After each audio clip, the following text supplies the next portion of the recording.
Broadcasting current events from around the world, this is CNN Student News, and I'm Carl Azus. First story takes us to the South Pacific nation of New Zealand, where a powerful earthquake jolted the country's South Island just after midnight on Monday.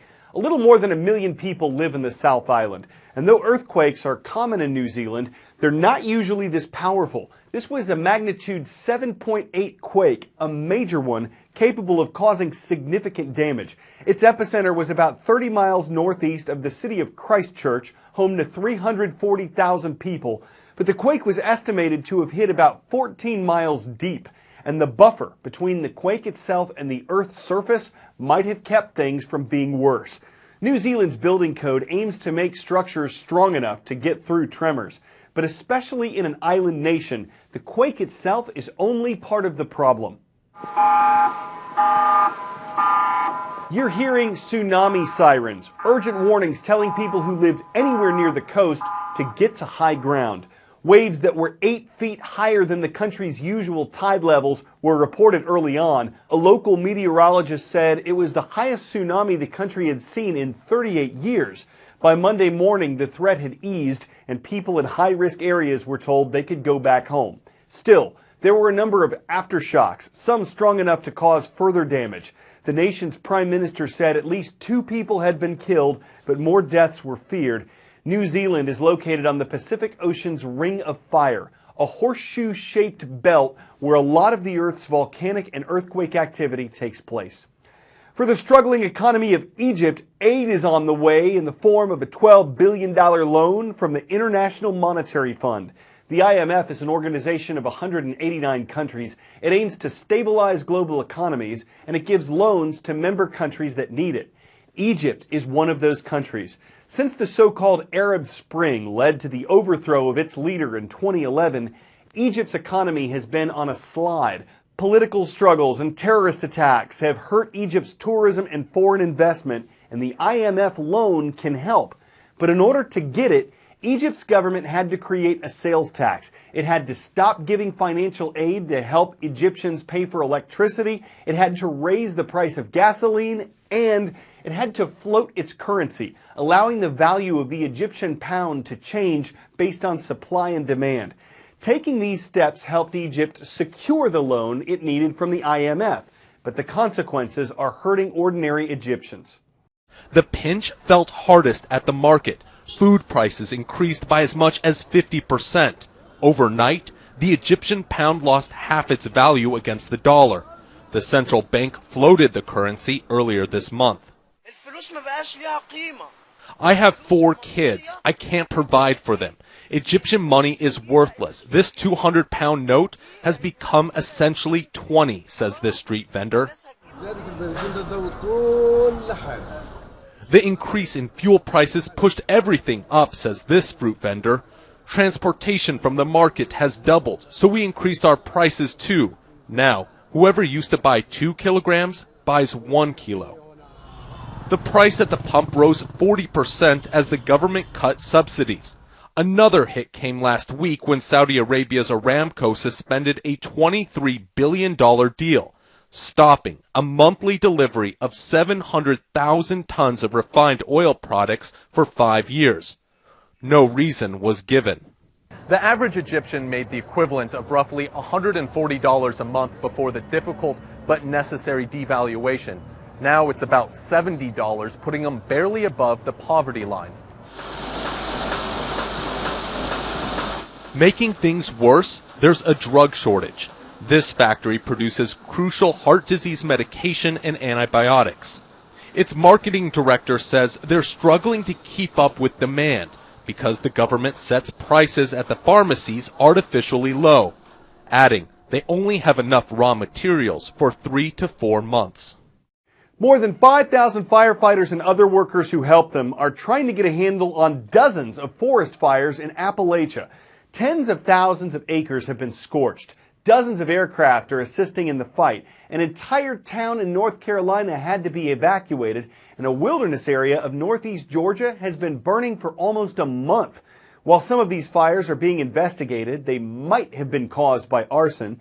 Others were started by natural events like lightning strikes. All of the fires have been helped along and made worse by an ongoing drought in the region. The low humidity combined with winds at night pushing these blazes along. Several state parks have been closed so that the people who work at them can help fight the fires. The smoke can be seen and smelled 100 miles away from some of the blazes. There might be a silver lining to the drought in the southeast, though. It's true that the wildfires have become the main disaster threat to the region this fall, but there hasn't been a single tornado in the U.S. so far this November. Spring is often associated with the country's severe weather, but fall, especially in Gulf Coast states, also sees its share of twisters. Last year, there were 99 of them observed in November. The U.S. gets about 58 on average this month alone. Meteorologists say we're not out of the woods yet. Most of November's biggest tornado outbreaks have happened in the later part of the month. But with the dryness of this drought, which extends from Mississippi to North Carolina, a key ingredient is missing for the formation of supercell storms. Those are the type that can produce tornadoes. And here's a look at how exactly they do that.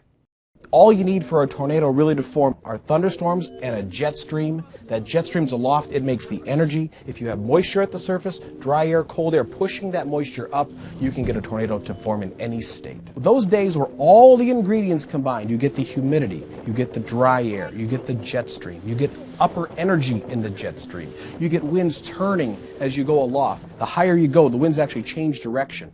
That can cause storms. Those things all cause storms to exist and get big. Those are the ingredients that cause a big tornado day. So now the EF scale, enhanced Fujita scale, starts at 0, goes only to 5, and anything above 200 miles per hour is considered an EF5 tornado. If you have a 0, you're going to lose shingles. A 1, you may lose a couple of boards on the roof. A 2, you'll lose all the windows and maybe even a wall. A 3, EF3, you will lose a couple of walls on the outside, but there will still be a part of the home standing. An F4, most of the home is gone, but you'll still see the refrigerator, you'll still see a closet, and you'll still see the bathroom.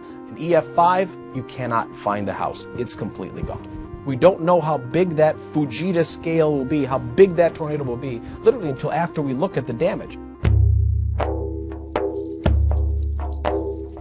We have this triangulation that no other country in the world, no other region in the world has. We have the Rocky Mountains to our west. We have the Gulf of Mexico in our south. We have Canada and very cold air masses coming down from the north. All of those things combined make Tornado Alley, typically the plains. Texas, Oklahoma, Kansas, Nebraska, all the way to Chicago, as far south as the southeast, including Georgia and Alabama. That's basically the new or the bigger Tornado Alley. The greatest threat of a tornado is being hit by something that the tornado is moving. If you're outside or if you're not protected inside, if you get hit by a 140 mile per hour 2x4, you're going to be killed. So you need to be inside on the lowest level, somewhere in the middle of the home away from windows. When you hear the word warning and you hear your county, that's when you need to take cover. When you hear the word watch, that means something might happen today. Let's have a plan. When you hear the word warning, it's too late to make a plan. You need to already have the plan. Warning's the long word. It's the bad one.